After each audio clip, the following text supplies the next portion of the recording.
करता हूँ और हम इसमें आगे बढ़ते हैं।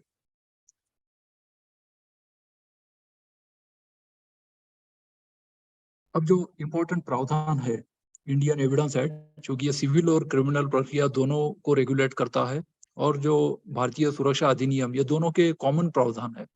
जैसा कि हमने देखा बहुत ज्यादा चेंजेस नहीं है, 13% चेंजेस है। तो इसमें कुछ जो टेक्निकल चेंजेस है कि जो या स्ट्रक्चरल चेंजेस है, इसको तो वो भी आप इसमें है, लेकिन फुल स्क्रीन कर लीजिए इसको। हाँ जी, ये रादर देन पीपीटी मैं इसको पीडीएफ वाला यूज करता हूँ, तो फुल स्क्रीन हो जाएगा ये, ताकि मैं चैट और ये भी देख हाँ सकूँ। मैंने दूसरा विंडो शेयर कर दिया है, 1 मिनट, स्टॉप शेयर करके मैं दूसरा शेयर करता हूँ पीडीएफ, इसमें फुल आएगा। अच्छा, मैंने वहां पर वो यस,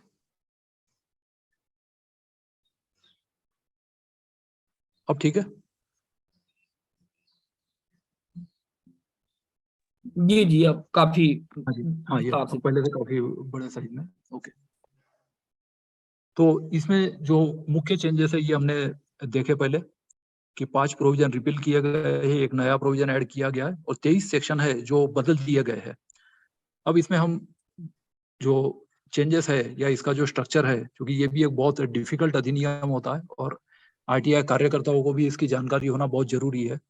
तो Indian evidence act 1872 is a crucial legislation that govern the rules and procedures related to the admission and exclusion of evidence in Indian courts. क्या एडमिसिबल है, क्या प्रस्तुत किया जा सकता है, क्या प्रस्तुत नहीं किया जा सकता है।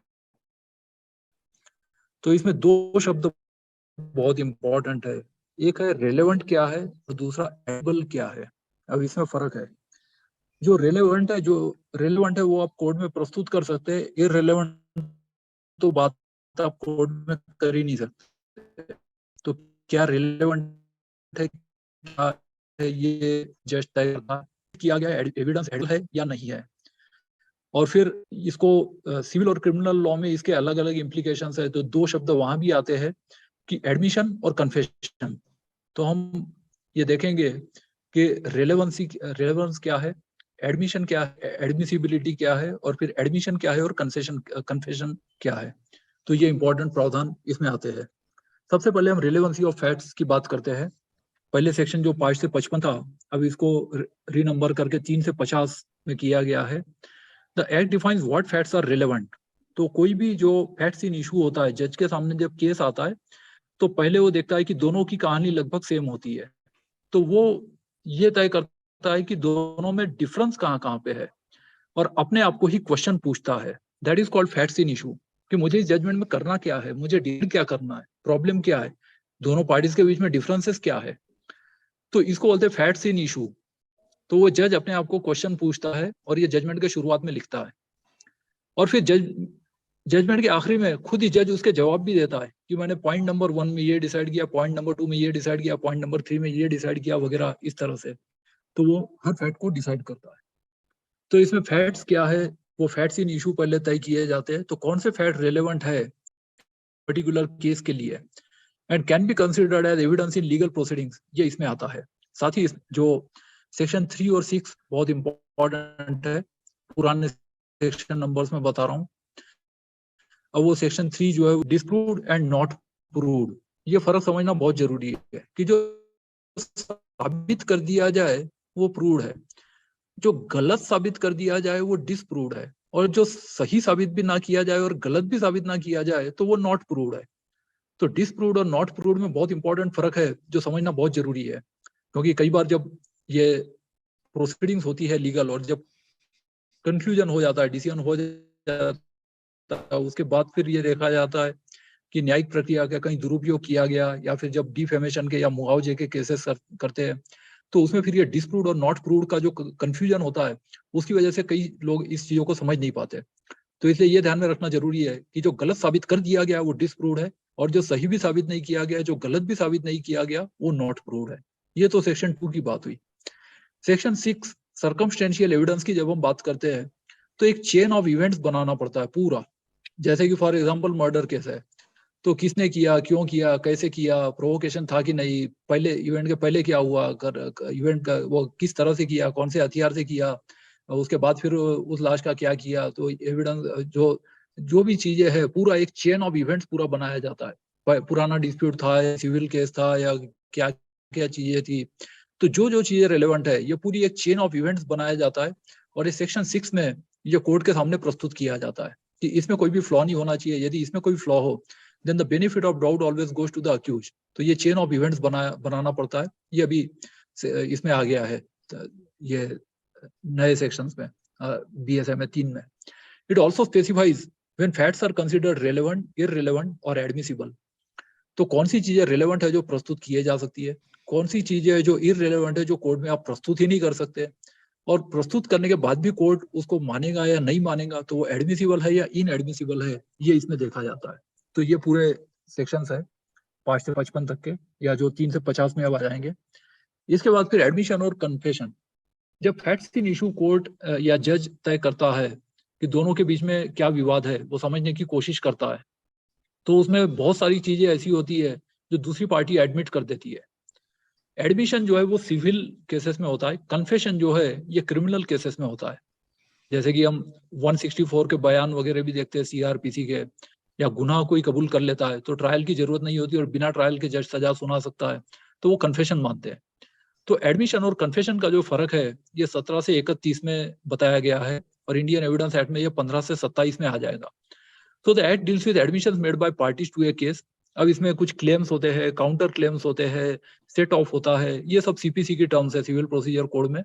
तो एविडेंस एक्ट में भी इसी तरह से ये देखा जाता है कि कौन कौन सी बातें हैं जो दोनों पार्टी की कॉमन है या दोनों पार्टी मान लेते हैं। तो यदि एडमिट कर लिया है तो जज उस क्वेश्चन में नहीं जाता है, उसमें अपना टाइम वेस्ट नहीं करता है और वो फैक्ट्स इन इशू क्या है वो तय करता है। अब क्या क्या रिलेवेंट है और उसके बाद फिर जो एविडेंस है उसमें क्या प्रस्तुत किया जा सकता है, मतलब एडमिसिबिलिटी ऑफ एविडेंस की इसमें बात की गई है। इसके बाद हम आते हैं कन्फेशन, जो क्रिमिनल केसेस में यूज होता है। तो पहले 24 से 30 में था, अब ये 22 से 24 तीन ही सेक्शन में इसको क्लब कर दिया गया है। कई सेक्शन जो थे उसको सब सेक्शंस के रूप में इसमें लिखा गया है। तो लिखने का जो तरीका है ये बाकी जो एड्स में आजकल फॉलो होता है वो है, rather than the 19th century British way of drafting.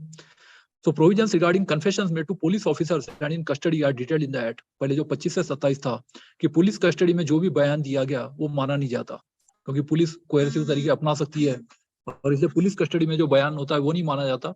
और सेल्फ इनक्रिमिनेटिंग एविडेंस देने के लिए किसी को बाध्य नहीं किया जाता है, जो संविधान के 20(3) में है, राइट टू रिमेन साइलेंट जो होता है।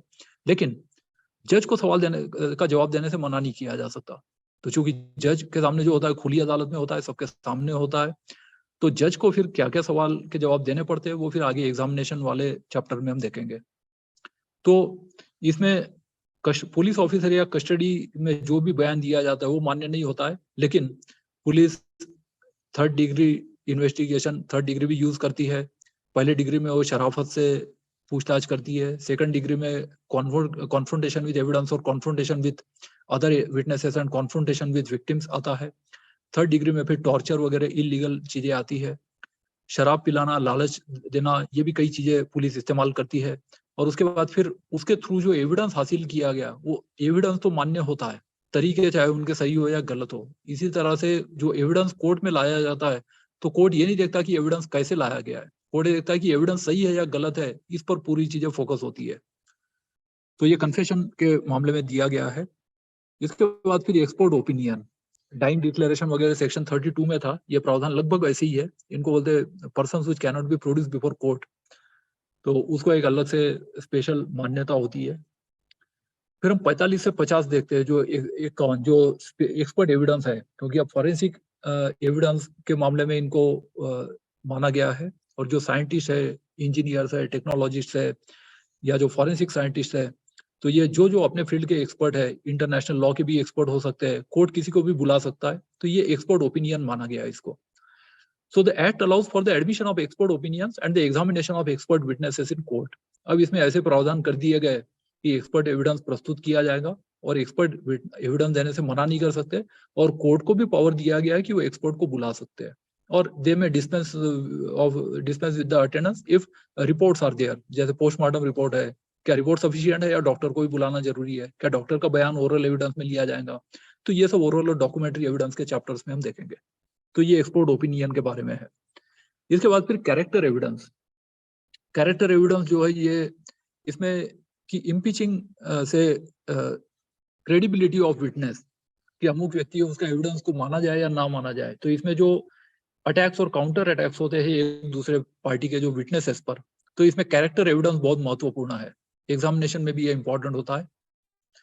द एक्ट मतलब जो कोर्ट की एग्जामिनेशन की हम बात कर रहे हैं, examination in chief, cross examination and re examination. The act restricts the admissibility of evidence related to a person's character, allowing it only in certain situations. तो ये कुछ सिचुएशन में केवल ये कैरेक्टर एविडेंस माना जाता है, कुछ सिचुएशन में नहीं माना जाता है। और जो रेप से संबंधित लॉ है, जैसा कि पहले भी मैंने कुछ मीटिंग्स में कहा था कि इसमें जो दामिनी फिल्म के टाइम 1994 में जो कानून था वो काफी बदल गया है। उसमें जो दिखाया गया था वो सही था एट दैट टाइम, क्योंकि पहले कानून ऐसे ही थे, लेकिन उसके बाद काफी चेंजेस किए गए हैं। और इसमें खास करके जो रेप पीड़ित है या जो सेक्सुअल ऑफेंस के जो विक्टिम्स है, तो उनके कैरेक्टर पर प्रश्न नहीं पूछे जा सकते। मतलब है कि वो चाहे प्रोस्टिट्यूट क्यों ना साबित कर दे उसको, लेकिन यदि बिना पैसे दिए या बिना कंसेंट के किया है, दैट अमाउंट्स टू रेप। तो कैरेक्टर एविडेंस जो है इसमें एक ही कुछ चीजें है कि जहाँ पर कैरेक्टर पर सवाल नहीं किए जा सकते, उसी तरह से क्या अलाउ किया जा सकता है, क्या नहीं किया जा सकता है, क्या चीजें एडमिसिबल है कैरेक्टर से संबंधित, तो ये जज का निर्णय इसमें अंतिम होता है। तो ये कैरेक्टर एविडेंस के बारे में ये सेक्शंस 32 से 55 तक के इसमें दिए गए हैं, जो आगे अब केवल 52 से 55, जो अब केवल 6 सेक्शन में इसमें आ गए हैं, 5 सेक्शन में 46 से 50 में। फिर दो तरह के एविडेंस जो हम बोलते हैं, ये ओरल और डॉक्यूमेंट्री, सबूत और गवाह जिसको हम बोलते हैं हिंदी में, कि सबूत क्या है, गवाह क्या है।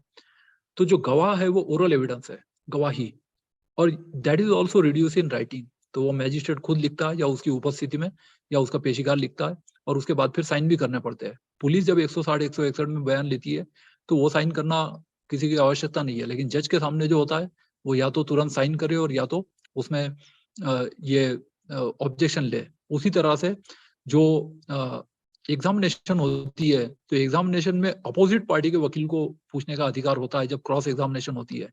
तो उसमें जो पूछा गया है वास्तविक वो ही लिखा जाता है, तो उसमें कोई साइन करने से मना नहीं कर सकता, क्योंकि अपना क्वेश्चन पेपर कोई खुद सेट नहीं कर सकता है। तो इसमें अपोजिट पार्टी का जो वकील होता है वो जो पूछता है या उसके जो जवाब दिए गए, that is reduce to writing. तो वो हम एग्जामिनेशन में देखेंगे बाद में। अब जहां पर ओरल एंड डॉक्यूमेंट्री एविडेंस है, तो ये सेक्शन 59 टू 90 में था, जो अभी 54 से 93 में आ रहा है। The act distinguishes between oral and documentary evidence, setting rules for their admissibility and requirements for proving documents. कई डॉक्यूमेंट्स है कि जो साबित करने की बिल्कुल आवश्यकता ही नहीं होती है। दो सेक्शंस है 59-60 जो ओरल एविडेंस से रिलेटेड है, और बाकी जो है वो सब डॉक्यूमेंट्री एविडेंस से रिलेटेड है 61 से लेकर 90 तक। अब इसमें क्या क्या एडमिसिबल है, क्या एडमिसिबल नहीं, या सॉरी प्रिजम्पशन क्या है डॉक्यूमेंट्स के, तो वो भी हम देखेंगे आगे। तो ये दो टाइप के एविडेंस इसको माना गया है, जिसको हम सबूत या गवाह बोलते हैं। इसके बाद है हियर से एविडेंस, सुनी सुनाई बातें। हियर, जब चश्मदीद गवाह की हम बात करते हैं तो उसने वाकई देखा है या उसने सुनी सुनाई बातें हैं, तो ये सेक्शन 60 में आता है, जो अभी 55 में आएगा। The act restricts the use of here से एविडेंस। तो कोर्ट ये पता करता है कि उसने खुद सुना है या उसने खुद देखा है, तो ये देखी हुई बात है या सुनी बात है, और उसने सुनी तो कहाँ से सुनी, what is the source of origin, की उसकी ऑथेंटिसिटी को कंफर्म किया जाए, which is a statement made by someone other than the person testifying.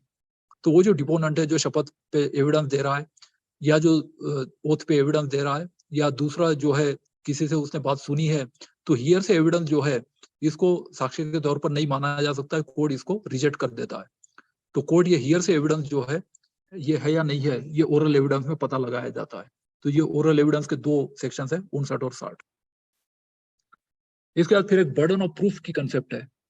Burden of proof जो होता है, इसमें बर्डन और ओनस, चूंकि आरटीआई एक्ट में ओनस ऑफ प्रूफ है 19(5) में, तो जो बर्डन है वो भार है और जो ओनस है वो जिम्मेदारी है। बर्डन है वो शिफ्ट नहीं किया जा सकता है, लेकिन ओनस है वो शिफ्ट होता है। फॉर एग्जाम्पल, जैसे 19(5) में किसी ने कोई एप्लीकेशन रिजेक्ट की तो बता देगा कि एग्जेम्प्टेड है, उसका काम पूरा हो गया। अब वो एग्जेम्प्टेड तो है, लेकिन क्या वो एक्सेप्शन में आता है कि नहीं आता है, ये फिर उसका काम नहीं है। वो फिर पब्लिक इंटरेस्ट साबित करना जो है वो एप्लीकेंट का काम हो जाता है।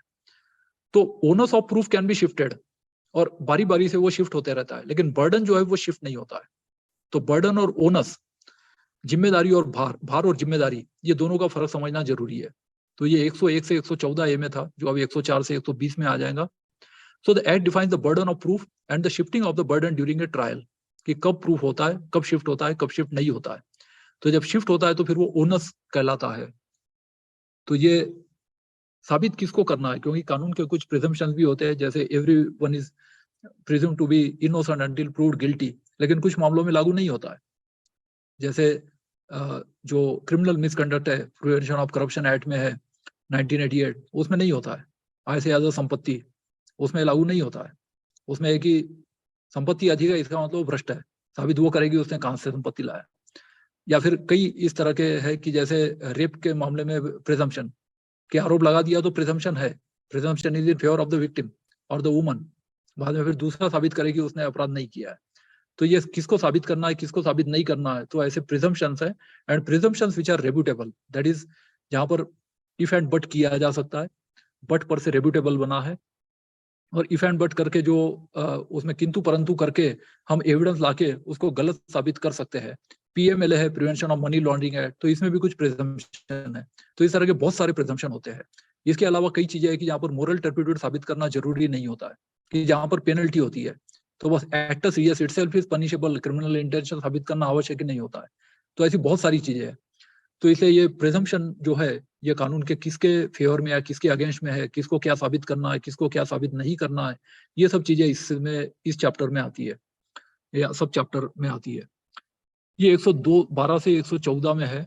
अब ये 78 से 93 में इसको दिया गया है।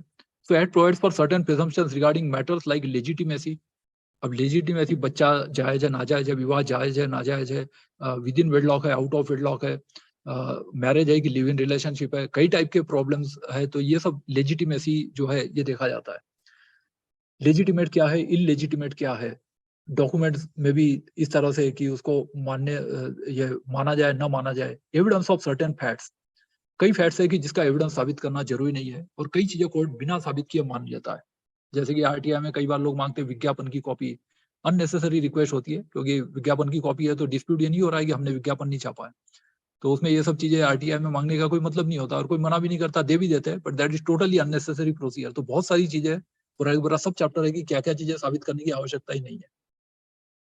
At the date of birth, death and marriage, तो इसमें भी कुछ प्रिजम्पशन होते हैं कि ये इसके मामले में प्रिजम्पशन क्या रहेगा, कौन से डॉक्यूमेंट माने जाएंगे, कौन से डॉक्यूमेंट नहीं माने जाएंगे। तो ये सब प्रिजम्पशंस है। तो ये प्रिजम्पशन वाला सब चैप्टर है। इसके बाद फिर प्रिविलेज कम्युनिकेशन, कई चीजें ऐसी है जो प्रोटेक्टेड होती है और कोर्ट के सामने नहीं लाई जा सकती। तो इसमें क्या क्या है, तो सर्टेन कम्युनिकेशन सच एज से those between husband and wife, husband और वाइफ के बीच में का जो कम्युनिकेशन है प्रिविलेज माना गया है। अटर्नी क्लाइंट, एडवोकेट और क्लाइंट के बीच में का जो है ये प्रिविलेज कम्युनिकेशन माना गया है।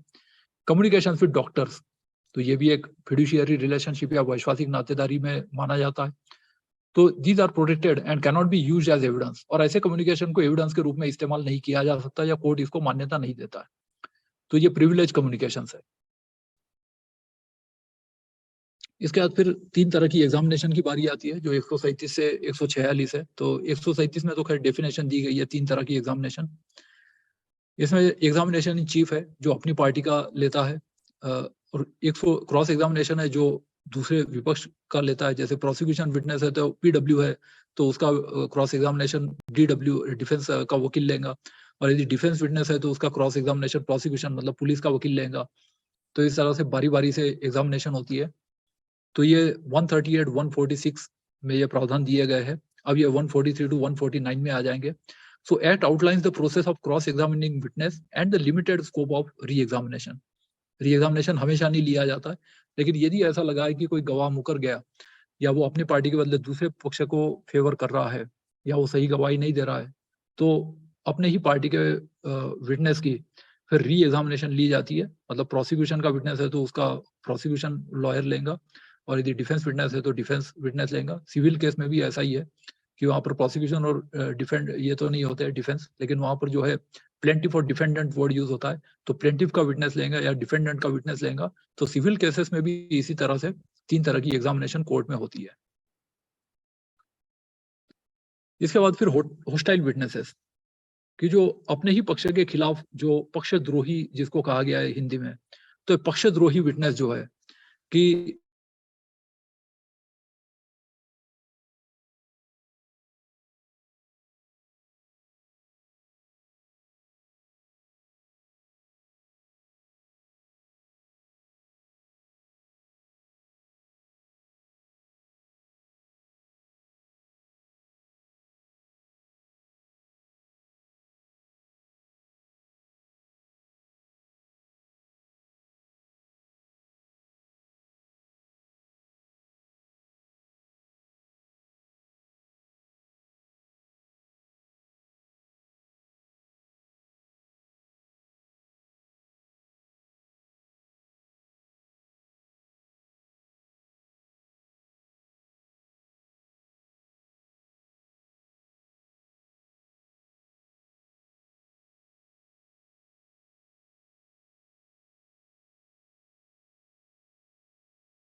किया गया है Recording in progress. इस तरह से। पहले जो 3 पार्ट थे, तो उसके बदले अब इसमें 4 पार्ट इसमें आ गए हैं, और इसमें जो चैप्टर्स है वो चैप्टर नंबर्स भी काफी चेंज हो गए हैं। तो पहले पार्ट को चूंकि चैप्टर 1 कहा गया है, और पार्ट 2 में चैप्टर 2 आता है, जो जिसमें पहले 2 चैप्टर आते थे।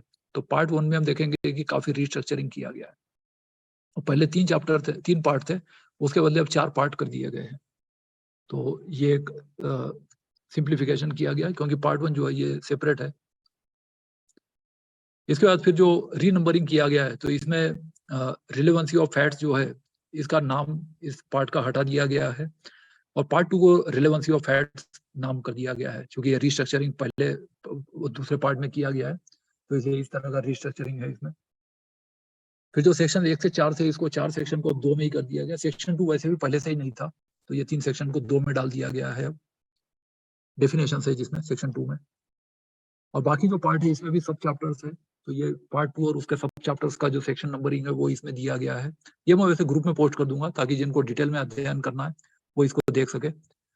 फिर जो जजमेंट्स है, तो इसमें जजमेंट्स का पार्ट इसमें दिया गया है कि कब इसको रिलेवेंट होता है, कौन कौन से जजमेंट या केस लॉ हम प्रस्तुत कर सकते हैं। 40 से 44 और ये 34 से 38 में आ गया है। ओपिनियंस ऑफ थर्ड पर्सन, ये यहाँ पर दिया गया है। एक्सपर्ट एविडेंस जिसको हम मानते हैं, कैरेक्टर व्हेन रिलेवेंट, ये भी इसमें आता है। अगला चैप्टर जो है facts which need not be proved, क्या साबित करना आवश्यक नहीं है, ये पूरा की पूरा एक चैप्टर है, 3 सेक्शंस है। ये भी समझना जरूरी है, क्योंकि बहुत सारी चीजें ऐसी है जो कोर्ट में साबित करने की आवश्यकता नहीं होती है। तो ये एक मिथ है कि कानून सबूत मांगता है, कई बार कानून सबूत नहीं मांगता है, या केवल जो फैक्ट्स है, क्योंकि दूसरी पार्टी भी उसको लिख रही है, एडमिट कर रही है, तो उसमें आपको एविडेंस या फिर से वो कॉपी लगाने की आवश्यकता नहीं होती है, सिंप्लिसिटी ऑफ प्रोसीडिंग्स के लिए। तो कई चीजें हैं जिसको हम साबित नहीं करने पड़ते हैं, वो सब इसमें दिया है। एविडेंस चैप्टर 4 में है, ये 59 और 60 था, ये अभी 54 और 55 2 सेक्शन में है। और डॉक्यूमेंट्री एविडेंस जो है, ये 61 से लेकर 73 ये था, ये इसमें सब चैप्टर ऑन पब्लिक डॉक्यूमेंट्स पे 74 से 78 के बारे में दिया गया है, जिसमें से अभी मैंने 2 सेक्शन पढ़ के सुनाए थे। और प्रिजम्पशंस एज टू डॉक्यूमेंट्स है, ये 79 टू 90 ये था, जो अब 78 से 93 में आएगा। इसका चैप्टर 6 है, exclusion of oral evidence bye documentary, कहाँ पर बुलाना जरूरी नहीं होता है, मतलब जो सबूत है वो पर्याप्त है, गवाही की जरूरत नहीं होती है, ये इसमें दिया गया है। तो जहां पर गवाह को बुलाना आवश्यक नहीं है, ये 91 से 104 में है, और यहाँ पे 94 to 103 है, exclusion of oral evidence bye documentary evidence. तो केवल डॉक्यूमेंट देना पर्याप्त होता है, जो सामने वाले पक्षकार है उनकी उपस्थिति आवश्यक कहाँ पे नहीं होती है, या ओरल एविडेंस कहाँ पर आवश्यक नहीं होता है, ये इसमें बताया गया चैप्टर 6 में। इसके बाद बर्डन ऑफ प्रूफ, कि साबित करने का भार या जिम्मेदारी किसकी है, burden of proof, onus of proof. तो ये 101 से 114 था, ये 104 से 120 में आ गया है। एस्टॉपेल, कि अपनी बात से कोई मुकर नहीं सकता, किसी ने कोई बात कर दिया गया तो उसके बाद फिर वो उससे कॉन्ट्राडिक्टरी एग्रीमेंट करने से उसको स्टॉप किया जाता है। तो ये एस्टॉपेल लैटिन वर्ड है, इस पर से स्टॉप हिंदी इंग्लिश शब्द बना है। तो ये जो स्टॉप है, कि क्या क्या कैसी आर्गुमेंट करने दी जाएंगी, कैसी आर्गुमेंट नहीं की जा सकती, ये एस्टॉपेल का चैप्टर है। ये अब चैप्टर 8 जो है, ये 121 से 123 में आ गया है, 3 सेक्शन में। पहले भी 3 सेक्शन थे। ऑफ विटनेसेस, अब इसमें जो अलग अलग विटनेस है उनकी कॉम्पिटेंस के बारे में, तो ये 118 से 134 था जो अब चैप्टर 9 में है, 124 से 139 में।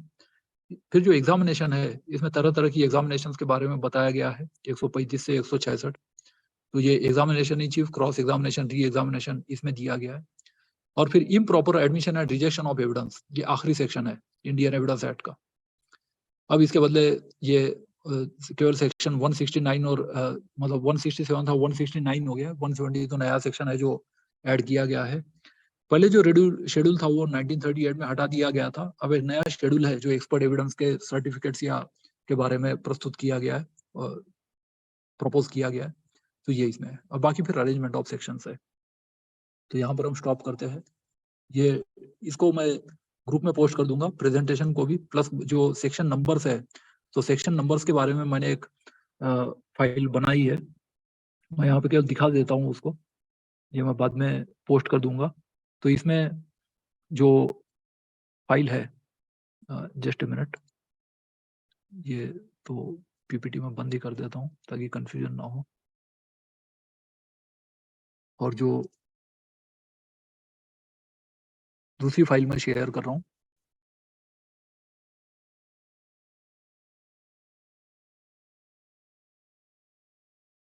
ये जो फाइल है इसमें सब सेक्शन नंबर्स है अलग अलग, ये मैंने इसमें दिखाए हैं।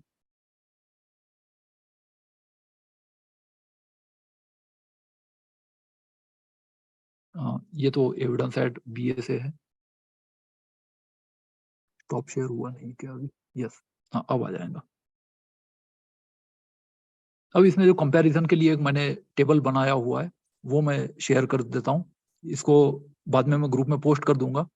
तो जिनको इसका विस्तार से अध्ययन करना है, क्योंकि अभी 2-3 महीने और है, तो इसमें एक्चुअल सेक्शन नंबर है वो बदल भी सकते हैं।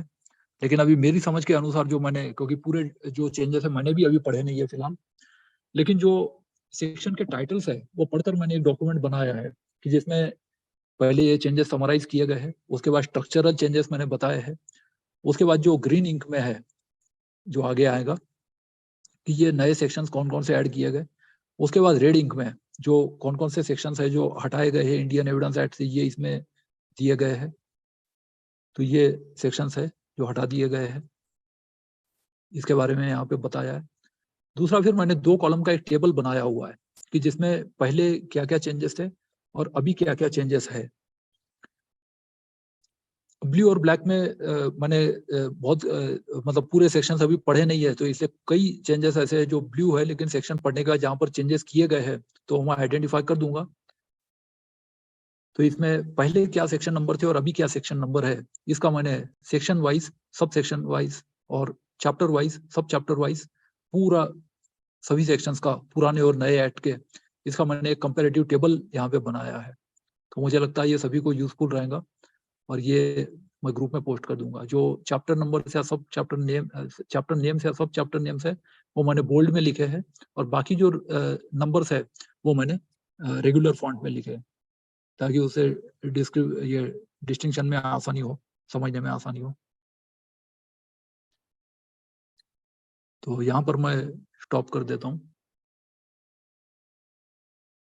शेयरिंग। हाँ जी, अब कुछ शिवानंद जी क्वेश्चन आंसर ले लिया जाए? पवन कांत मेश्राम जी ने हैंड रेज किया हुआ है।